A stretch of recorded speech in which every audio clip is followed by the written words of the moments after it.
International standards తో quality education అందిస్తుంది futuristic edu initiatives. Krishnaraju గారితో మీరు యాక్ట్ చేస్తున్నప్పుడు ఒక సెట్లో వర్క్ చేస్తున్నారు ఒక మూవీకి. ఒక కాల్ వచ్చింది, కృష్ణరాజు గారి భార్య యాక్సిడెంట్లో చనిపోయారు అని చెప్పేసి. మీరు అక్కడ కృష్ణరాజు గారి పక్కనే ఉన్నారు. అవును, అక్కడ రౌండ్ ఆఫ్లో 10 మంది ఉన్నాం. ఆ కాల్ వచ్చినప్పుడు ఆయన ఎలా స్పందించారు అది మీరు కళ్ళతో చూశారు కాబట్టి ఒకసారి ఆయన సడన్ షాక్ అంటే అసలు టోటల్గా చనిపోయిందని చెప్పలేదు తనకు కూడా. ఓకే, ఏదో చిన్న యాక్సిడెంట్ అంటే హాస్పిటల్కి తీసుకెళ్లారంట అని చెప్పాను అన్నారు. హాస్పిటల్కి తీసుకెళ్ళారు ఆయన అన్న కూడా సడన్గా స్టాప్ షూటింగ్ బ్యాకప్ ఇమ్మీడియట్గా ఎక్కిపోయాడు. ఇమ్మీడియట్గా ఎక్కిపోయి మళ్ళీ ఎందుకో కిందకి వెళ్ళాడు. కిందకి నుంచి మళ్ళీ వచ్చేసి మళ్ళీ 1 గంట చేసి వెళ్తానులే అని అన్నాడు. అంటే కింద హాస్పిటల్కి వెళ్ళారంట, ఏడ్చి వెళ్ళిందంట. అంటే వాళ్ళ మేనేజర్లు ఎవరో చెప్పారు, ఆయనకి తెలియదు చనిపోయారు తెలీదు. మళ్ళీ వచ్చి 1 గంట 2 గంటలు షూటింగ్ చేసాడు. షూటింగ్ చేసి అంటే ప్రొడ్యూసర్ లాస్ అవుతాడో ఏమనుకున్నారు మరి. మళ్ళీ వచ్చాడు, మళ్ళీ పైకి వచ్చి మళ్ళీ 1 గంట 2 గంటలు దాకా చేసి సరికి నేను వెళ్తున్నాను, ఇంకా రేపు పెట్టుకోబాకండి, నేను అక్కడ రేపు అక్కడే ఉంటాను అని చెప్పని సాయంత్రం నైట్ ఫ్లైట్కి వెళ్ళిపోయాడు. వెళ్ళేటప్పటికి అక్కడ ఇది అయిపోయింది ఆవిడ. అంటే టోటల్గా ఆయన వెళ్ళాక మేమందరూ మేనేజర్లు ఏంటి అని అంటే చెప్పారు అప్పుడు మాకు అందరు మేనేజర్లు ఇలాగ చనిపోయింది, ఆవిడ యాక్సిడెంట్లో చనిపోయింది అని చెప్పాను. ఏదో బట్టల కోసం వెళ్తా బట్టలు తీసుకొని యాక్సిడెంట్ అయ్యింది అని చెప్పాను. ఎక్కడ జరిగింది యాక్సిడెంట్? చెన్నైలో. ఈ మధ్యకాలంలో వాళ్ళ పిల్లల్ని కలిశారట మీరు? కృష్ణరాజు గారి పిల్లల్ని కలిశారండి. మొన్న ఒక సినిమాతో కలిసాను వాళ్ళని. రెబల్ చేసేటప్పుడు చాలా ఇదిగా చేశాను ఆయనతో కూడా. రెబల్ అంటే ఈ కథలు అయిపోయిన తర్వాత రెబల్ తర్వాత చేసాం. అప్పుడు కూడా ఆ రోజు నేను గుర్తు చేసాం సార్కి. సార్ ఆ రోజు ఉన్నానండి. అవునా అన్నాడు. ఆయన మర్చిపోయి ఉంటాడు కదా. గుర్తు చేసిన ఆయనకి. నేను ఉన్నానండి అన్న. ఓకేరా అని చెప్పాను. జాగ్రత్తగా బాగున్నారు, అందరు బాగున్నారు అలా అడిగాడు. మొన్న ఇతను రోషన్ చేశాడు సినిమా ఒకటి, ఏది శ్రీకాంత్ గారి అబ్బాయి. దాంట్లో కృష్ణరాజు గారి అమ్మాయి రెండో అమ్మాయి అనుకుంటా. ఆర్ట్ డైరెక్టర్ చేస్తున్నారా ఏమో తెలియదు నాకు. ఓకే, ఆ సినిమాలో కలిసింది వాళ్ళ అమ్మాయి. తర్వాత ఇంకొక అమ్మాయి వచ్చి కూడా దాంట్లో అదే సినిమాలో కలిసాను. అందరికి చెప్పాను. వాళ్ళ నాన్నగారు నాకు తెలుసమ్మా, నాకు బాగా ఏ సినిమా ఫలానా సినిమాలు అయింది చేశాను. చాలా హ్యాపీగా ఇది అయింది. ఆవిడ ఎలా ఉంటారు వాళ్ళు? బాగుంటారు పిల్లలు, మంచి కరుడు సంబంధంగా ఉంటారు. కొత్త పాత ఆవిడ బాగా నాకు కదా. ఆవిడ ఒక ఆర్ట్ డైరెక్టర్ లాగా చీపురు తీసుకుని ఊడి చేస్తున్నది అప్పుడే ఆవిడ. అంత పొజిషన్లో ఉండి కూడా మేమంతా ఆశ్చర్యమైపోతుంటాం. ఆర్ట్ డైరెక్టర్ అంటే అన్నీ చేస్తూ ఉంటారు కదా. అట్లా దాంట్లో చూశాను. తర్వాత తను ఏదో చేసుకోబోయే ఆవిడ కూడా ఆర్ట్ డైరెక్టర్ అని చెప్పాను. ఓకే, తను అమ్మాయికి ఏదో మ్యారేజ్ ఏదో అవుతుంది. తను చేసుకోబోయేది కూడా ఆర్ట్ డైరెక్టర్ ఏమన్నా చేసుకుంటున్నది. ఓకే, తెలిసింది. ఇద్దరు కలిసి చేస్తున్నాను అది సినిమా. ఆర్ట్ డైరెక్టర్ తను కూడా ఉన్నాడు. ఇద్దరు కలిసి చేస్తున్నారు అనేది అని చెప్పని తెలిసింది నాకు. బాగా కళ్ళు సొంతంగా ఉంటారండి ఆడపిల్లలు, చాలా బాగుంటారు. సరదాగా మాట్లాడుకుంటూ ఆ అమ్మాయి అక్కడ ఓడవలసినంత ఆశ. అంతే కదా, కృష్ణరాజు గారి కూతురు, ప్రభాస్ చెల్లెలు, అంత పెద్ద కుటుంబము, అంత పెద్ద నేపథ్యము వచ్చి ఒక సినిమా సెట్ లో చీపులు పట్టుకొని ఊడుతుంది. ఇడ్నెట్టుంది పాపం. నేను అనుకున్నాను ఏంది వీళ్ళకి ఇది, ఇంకా అంటే ఆ గర్వం లేదు మనుషులకి. సింపుల్గా వెళ్తూ ఉంటారు, గర్వం లేదు మనిషికి. ఆమె కూడా నేను చూసిన వాటిలో ప్రభాస్ది కల్కి సినిమా అండి. ఇప్పుడు అశ్విని గారి వాళ్ళ అమ్మాయి కూడా చాలా లారీలు తిరుగుతూనే ఉంటుందండి షూట్. అది కూడా ఆ సినిమా కూడా చేశాను నేను 2-3 నెలలు చేశాను. అది కూడా సతీష్ మాస్టర్ అని ఫైట్ మాస్టర్ ఆయన చేసాడు ఒక ఫైట్. దాంట్లో నేను చేశాను 10-20 రోజులు చేశాను. ఆవిడ కూడా అసలు నిద్ర ఉండదండి. ఆవిడ చాలా లాదులు, ఆయనకంటే ఎక్కువ ఈవిడే పని చేస్తూ ఉంటుంది. ఓకే, వాళ్ళ హస్బెండ్ కంటే కూడా ఎక్కువ ఈవిడే పని చేస్తూ ఉంటుంది. ఎక్కడ ఎవరి నుంచున్నా కానీ నా దగ్గరికి రైట్ తెల్లారుతో నైట్ కూడా. ఒక సినిమా అంటే పిచ్చి అంతే. అంటే వాళ్ళే ప్రొడ్యూసర్స్ కదా. అశ్విని గారి అమ్మాయి ఒకటే అమ్మాయి అనుకుంటాను. నీకు మేనేజర్ కూడా అలా తిరగడు. ఓకే, ఆవిడ ప్రతి మనిషి అమ్మో ఎడిపోతే మళ్ళీ ఇవి వస్తుందేమో అన్న భయంగా అందరూ అట్లా ఉంటారు. చాలా లారులు తిరుగుతూనే ఉంది ఆవిడ. నేను 20 రోజులు పని చేశాను, 20 రోజులు ఆవిడ అలాగే ఇంతసేపు ఏం చేస్తున్నాను పాస్ పోయి అవసరం అలా అలా ఇది ఉంటుంది ఆవిడ. అంటే కృష్ణరాజు గారి ప్రస్తావన వచ్చింది కాబట్టి ప్రభాస్కు సంబంధించిన ఒక క్వశ్చన్ అడిగి మీ కెరీర్ వైపు వెళ్దాం. మళ్ళీ మామూలుగా ఒక ఫైటర్ వెళ్ళి ఫైట్ చేస్తే యూనియన్ నుంచి డబ్బులు వస్తాయి, ప్రొడ్యూసర్లు యూనియన్కి ఇస్తారు, యూనియన్ నుంచి మీరు తీసుకుంటారు, ఇది ఒక ప్రాసెస్. అవును. బట్ ఒక ఫైట్ చేసినందుకు ప్రభాస్ గారు మీకు 10,000 ఆయన సొంత డబ్బులు ఇచ్చారట. సాహో సినిమా చేశానండి. ఓకే.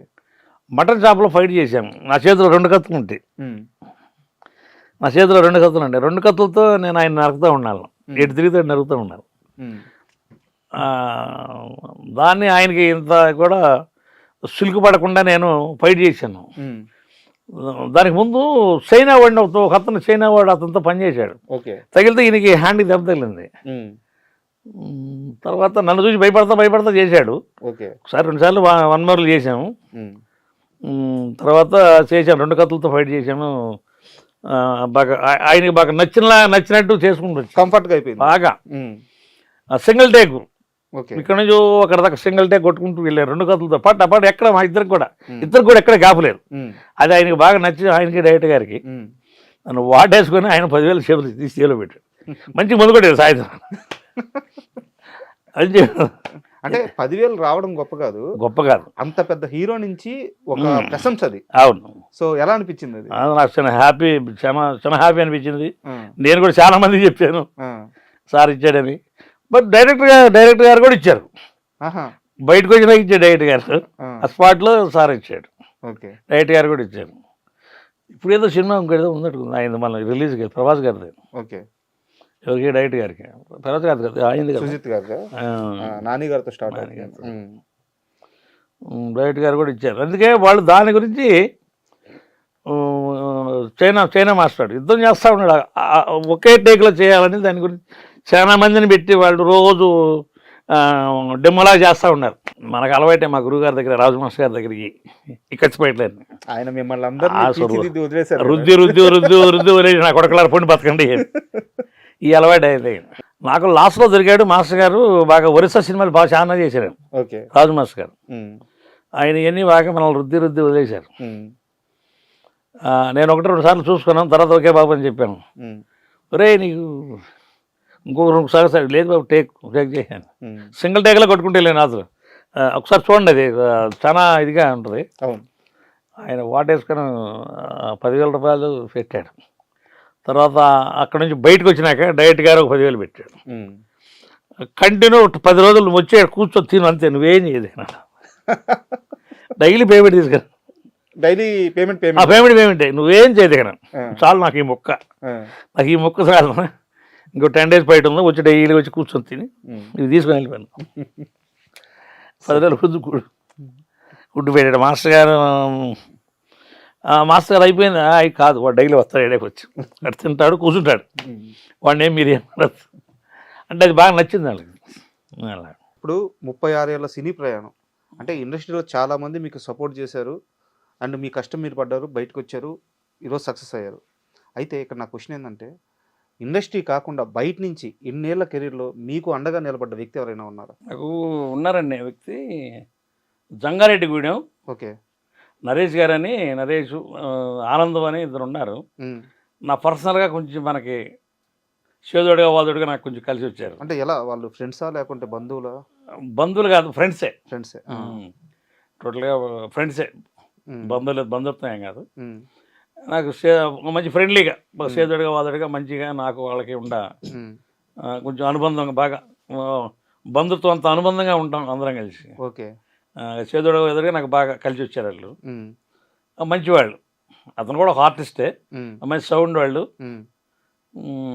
అంత నేను కాదు, వాడు మంచి పర్లేదు, మంచి సౌండ్. అయినా నాకు ఒక ఫ్రెండ్లీగా, ఒక బంధుత్వం అంతలాగే ఉంటాం అందులో. అంటే సాయం అంటే ఎలాంటి ఒక అండగా నిలబడ అంటే మనకు అన్నింటిలో ఏదైనా కపకన ఏదైనా అర్జెంట్ కావాలన్నా అమౌంట్ అయినా పర్లేదు అంటే ఇంతవరకు ఇప్పుడు నేను ఎవరిని చేసి ఆపలేదు. బట్ ఆ లెవెల్లో కూడా అడిగేవాళ్ళు. ఓకే. ఏమైనా కావాలన్నా కూడా, రామకృష్ణ ఏమైనా అవసరమైనా కూడా అని పాపం అతను అడిగేవాడు. అతను మంచి డిస్ట్రిబ్యూటర్ కూడా. ఓకే. పర్లేదు ఏ టైంలో ఎప్పుడైనా అడగొచ్చు నన్ను అన్న ఇదిగా ఉంటాడు అతను. మ్మ్. వాడు ఫ్యామిలీ అంతా కూడా సో అంత మంచి స్నేహం ఉండడం అదృష్టమే. ఆ, మంచి నాకు బాగా కలిసి వచ్చినాడు. జంగారెడ్డిగూడెం వాళ్ళు, ఓకే. నరేష్ గారు ఆయన పేరు, ఆయన ఫ్రెండ్ వచ్చి ఆనంద్. వీళ్ళిద్దరు కూడా బాగా, ఇక అంతమించి ఎవరిని అడగలేదు నేను. అంత లోతులో నాకు వాళ్ళు బాగా మన బంధుత్వం అంత ఇదిగా నాకు చేయడానికి కూడా సిద్ధంగా ఏదైనా హెల్ప్ చేద్దానికి ఆయన ఇదయ్యాడుగా. నేను అంటే నాకు అంత అవసరం,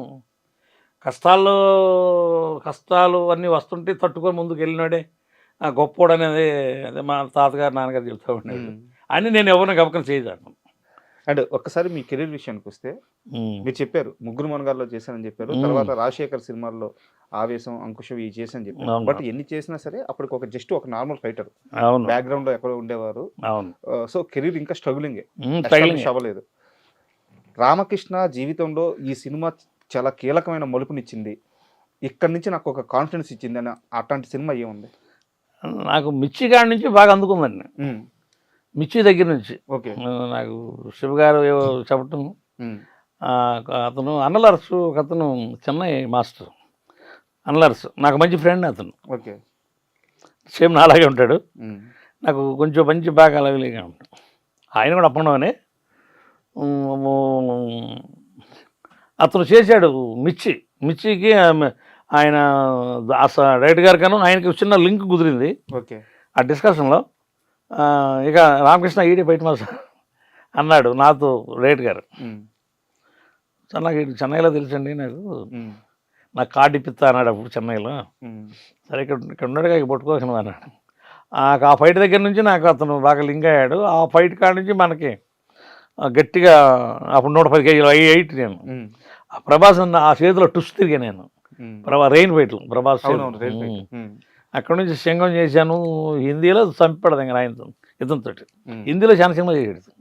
ఓకే. ఎవరు డైరెక్ట్గా మన మాస్టర్తో. అయితే ఇక్కడ నాకు డౌట్, యాక్చువల్గా మిర్చి సినిమా కొరటాల శివ గారికి చాలా first movie. First movie fight master కంటే కూడా ఫైటర్ని ముందే పెట్టుకున్నారంటే మీ ఇద్దరికి ముందు నుంచి బాండింగ్ ఉందా? నాకు ముందు నుంచి పరిచయం అయింది. ఎలా అది ఒకసారి చెప్పండి. అంటే రైటర్ కదా ఆయన. అవును. అంటే రైటర్గా పరిచయం, నాకు 2-3 సార్లు నాకు పరిచయం. నిన్ను మంచి విలన్ చేసేస్తాను అంటుండేవాడు. అంటే అంటుండేవాడు, మనం ఈ విలనం ఏంటి ఏదో సరదాగా అంటుండే అన్నట్టుగా. అంటే తన గుంటూరు పక్కన కదా, అట్లాగా నాకు అతను ఏరియా ఇది కదా. అవును. అట్లాగా కొంచెం పరిచయం బాగా. నేను ఎప్పుడో మంచి విలన్ చేస్తాను అంటలా ఉండేవాడు. నేను కూడా మాకు ఇంటికి ఇలా అనుకుంటుండేవాడు ఆయన ముందు. ఇలా ఆయన మాట అన్నప్పుడు అలా మనం కూడా ఇంకెక్కడో ఇది అవుతాం కదా అనుకునేవాడిని. అది ఆ మిర్చిలోనే ఒక మంచి ఫైట్ చేయడం రామకృష్ణ. ఆ మిర్చిలోనే ఆ రెయిన్ ఫైట్ చేసాం, బాగా నచ్చింది. అది ₹1,00,00,000 అయింది ఆ ఫైట్. ఒక ఫైట్ ₹1,00,00,000 అయింది ఖర్చు. ₹1,00,00,000 ఖర్చు అయింది ఒక ఫైట్. తర్వాత మీరు ఆ సినిమాలో మిక్స్ చేశారు దాన్ని. ఒక వారం తర్వాత మిక్స్ చేశారు. ముందు లేదు చాలా బాగుంటుంది ఫైట్. అయితే ఆ ఫైట్ లోనేనా మీకు మోకాలు ఏదో దెబ్బ తగిలిందంట? చాలా తిరిగి వచ్చి పడ్డాను కదా, మోకాలు ఇది అయిపోయింది. బట్ అంతా వాళ్ళే, ఆయన డైరెక్టర్ గారు ఆయన సేవ్ చేశాడు. ఆయన సేవ్ చేయడం వాళ్ళకి బాగా నచ్చింది ఫైట్. మళ్ళీ బాగా ఇదయ్యేది. ఆయన తర్వాత శ్రీమంతుడికి వచ్చాడు, అది ఇంకా సూపర్ కదా. సూపర్, ఎక్కడ ఇవ్వట్లేదు నీకు రామకృష్ణ, ఇక్కడ ఇచ్చేస్తాం చూసుకో. దాంట్లో కూడా సింగిల్ ఫైట్ చేసాం, మంచి ఫైట్. పర్లేదు, సినిమా సూపర్ హిట్. మనం ఎట్లా కానీ సూపర్ హిట్ సినిమా. మీకు కూడా చాలా మంచి పేరు వచ్చిందా. మందే చిన్నది తీసేయి సినిమా ఆయనకి ఎక్కడికో వెళ్ళిపోయింది. ఆ తర్వాత జనతా గ్యారేజ్ చేసిన కంటిన్యూ ఆయనతో. జనతా గ్యారేజ్ అది అయిపోయినాక మనం ఆచార్య కూడా చేసాం ఆయనతో. అవును.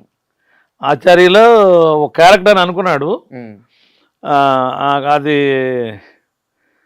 పెద్ద ఆయన రూట్లో వేరే వాళ్ళు చేశారు దాన్ని అనుకున్నాడు. మంచి క్యారెక్టర్ అనుకున్నాడు పాపం ఆయన. చిరంజీవి గారు వాళ్ళ సొంత సినిమా కదా, పెద్ద ఆయన రూట్లో వేరే వాళ్ళకి వెళ్ళింది అది. అయినా దీనిలో లేదు నీకు అన్నాడు, ఫైట్ చేయన్నాడు. చేశాను ఫైట్ అక్కడ మారేడుమిల్లి ఫారెస్ట్లో ఫైట్ చేయను. ఫైట్ చేసుకొని వచ్చాను. సరే నాకు తగిలినప్పుడు నేను పిలుస్తానులే అని అన్నాడు. తర్వాత దాంట్లో పిలిచాడు, కానీ దాంట్లో కూడా క్యారెక్టర్ అన్నాడు, కానీ నాకు అక్కడ కూడా రికమెండేషన్ వెళ్ళిపోయింది. ఆడ కూడా రికమెండేషన్ వెళ్ళిపోయింది. ఏ సినిమాకి? అదే ఎన్టీఆర్ గారిది దేవరనా? దేవరలో ఆ, దానిలో కూడా ఉత్తరోడు క్యారెక్టర్ రామకృష్ణ అన్నాడు. ఆ, అది కూడా అదే కళ్యాణ్ బాబు వేరే ఓకే. వెళ్ళిపోయింది. సరే సలీమాన్ జీతంతో ఫైట్ చేసి అన్నాడు. ఉమ్. సైఫ్ అలీ ఖాన్తో. ఆ, ఉమ్, ఆయనతో ఫైట్ చేసి ఉమ్, పక్క వచ్చాను. ఉంది మన దేవరాలో ఫోన్ చేశాడు, నేను వేరే షూటింగ్లో ఉన్నాను. దేవరా 2కి. దేవరా 2కి ఉమ్, చేసాడు కానీ నేను వేరే షూట్లో ఉన్నాను. మనకు కొంచెం అంటే మీరు గమనించారా, ఏ మనిషి అయినా సరే ఫస్ట్ మీకు కనెక్ట్ అయితే వాళ్ళెవరూ మిమ్మల్ని వదిలిపెట్టట్లేదు. వదలలేదు. ఫస్ట్ నుంచి ఒకసారి నాగబాబు గారు పరిచయం అయ్యారు, ఉమ్, మహేష్ బాబు గారు పరిచయం అయ్యారు, అవును. ఇప్పుడు కొడల శివ గారు పరిచయం అయ్యారు. వీళ్ళెవ్వరూ కూడా మీతో లైఫ్ లాంగ్ వస్తానే ఉన్నారు. లింకులు ఉండి లింక్ కంటిన్యూగా కనెక్ట్ వస్తూనే ఉంది. అవును. కనెక్ట్ వస్తూనే ఉంది. తర్వాత నాకు నాగేంద్ర బాబు గారి తర్వాత హీరోగా చేసిన సినిమాలు 2-3 చేసిన ఆయనే. ఉమ్, నాగేంద్ర బాబు గారు హీరోగా చేసిన సినిమాలు కూడా, ఫైట్లు కూడా చేసిన ఆయన సినిమాలు. ఓకే. ఆ తర్వాత నాకు ఇంకా దగ్గర ఇది కావడానికి నాగేంద్ర బాబు ఉమ్, ఆయన హీరోగా చేసిన ఫైట్లు కూడా చేసాం. నాగబాబు వాళ్ళ అంజనా ప్రొడక్షన్లో అది అంజీ సినిమా ఉమ్, అది చేసాము. ఓకే. ఇక ఇక ఇక ఇక లింక్ అయిందల్లా నేను చేసుకుంటూ వెళ్తూ ఉంటాను. మనకు మనసులో ఏ మర్మం పెట్టుకోకుండా వర్కౌట్ చేసుకుంటూ వెళ్తూ ఉన్నాను. ఉమ్, బట్ నాకు వాళ్ళకి అది ఒక బాగా ప్లస్.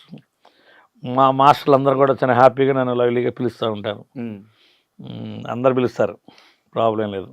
మా ఈయన ఉన్నంతకాలం ఉమ్, ఏం బాగలేదు, హ్యాపీగా దిగిపోతాం. చాలా మళ్ళీ మన మోహన్ బాబు గారి పిల్లలు విష్ణు కానీ ఆయన కానీ ఇవన్నీ కొట్టుకుంటూనే వెళ్ళాను. ఇది ఇతను కొత్త పాతనే లేదు, ఏదో లైన్లో ఉండేది ఆ సినిమా చేసుకుంటారు. అది చేసుకుంటానే వెళ్ళాను. అయితే ఇక్కడ నాకు డౌట్, సార్ ఫైటర్స్ అనగానే ఆ బాడీ ఫిట్నెస్ అనేది చాలా ఖచ్చితంగా మెయింటైన్ చేయాలి. మెయింటైన్ చేయాలా. సో అసలు మీ ఫుడ్ ఎలా ఉంటుంది ఒక డేలో? మీ ఫుడ్ కానీ అసలు మీ డే ఎలా ప్లాన్ చేసుకుంటారు? షూటింగ్ ఉన్నా షూటింగ్ లేకపోయినా క్లియర్గా చెప్పండి. ఫుడ్ మా ఆవిడ, నేను ఇలాగా ఇంకా ఉండడానికి కారణం పాప మా ఆవిడే. ఉమ్, మాకు సేవ చేస్తూ ఉంటుంది. ఓకే. ఫుడ్ అంతా ఆమె ఏం వేస్తుంది, ఏం తిరుగుతుంది, ఇంటికి వెళ్ళేటప్పుడు పెట్టుద్ది అంతే. ఉదయాన్నే ఏం తింటారు? ఏలే రాగి ముద్ద తింటాను. రాగి ముద్ద ఇన్నేళ్ళ నుంచి రాగి ముద్దే. రాగి ముద్ద కంటిన్యూ వాడతాను. ఇక దాంట్లో ఇంకా కొన్ని వేస్తుంది, అవన్నీ వేసి ఉమ్, ఇడ్లీ మార్నింగ్ 2 ఇడ్లీ ఏదో ఒక ముద్ద. ఉమ్, అలాగా షూటింగ్ కాడికి కూడా దాన్ని బాక్స్లో వేసి పంపిస్తుంది. ఉమ్, షూటింగ్ కాడ కూడా అదే తింటాను. ఉమ్. ఇక మధ్యాహ్నం అంటే ఏముంది, ఇక కొంచెం ఇక్కడ ఏదో షూటింగ్ కాడ ఏదో ప్రొడక్షన్ ఫుడ్. ఉమ్, మళ్ళీ నైట్ ఇంటికి వచ్చేటప్పటికి చపాతీలు అంటది, అందులో అన్నీ మిక్స్ ఉంటాయి. ఉమ్. చపాతీ అంటది కానీ అన్నీ మిక్స్ ఉంటాయి, గట్టుకుంటుంది. ఫైటర్గా 35 ఏళ్ళ కెరీర్, 35-36 సంవత్సరాలు. 36 సంవత్సరాల కెరీర్. ఏ షూటింగ్లో అయినా చావు తప్పి బయటపడ్డాను దేవుడా అని దండం పెట్టుకున్న ఒక ఇన్సిడెంట్ ఏమైనా ఉందా? ఉండి నాకు ఛత్రపతిలో పీటర్ మాస్టర్ ఉమ్, ఈ వైజాగ్లో అక్కడ నుంచి ఒక 200 కిలోమీటర్ల సముద్రంలోకి వెళ్ళాము. ఓకే. అక్కడ ఫైట్ ప్రభాస్తే, ఆ, అక్కడ ఫైట్ ఇటు కెమెరా పెట్టినా కూడా ఏం కనపడకూడదు అనే వాళ్ళు ఏ కాన్సెప్ట్లో చేసేది. ఓకే. Introduction scene. అక్కడ పీటర్ మాస్టర్ ఫైట్ ఉమ్, నా ఎంత చేపలు తిరుగుతూ ఉండి అబ్బా. సముద్రంలో మనకు నేడు బ్రహ్మాండం కనబడుతున్నాయి. ఆ, మన కిందకి అలా దిగితే మన చెయ్యరు అక్కడ పుట్టుకున్నా కానీ మనకు 100 కిలోమీటర్లు ఫాస్ట్ పోద్దంటది ఆ, చేప నీళ్ళల్లో, ఆహా. అంత స్పీడ్ పోద్దంట. ఓకే. అక్కడ కొంచెం బతికి బయటకు వచ్చాము. 10 రోజులు చేసాము అక్కడ. ఉమ్. ఇప్పుడు బతికి బయటకు వచ్చాము మనం.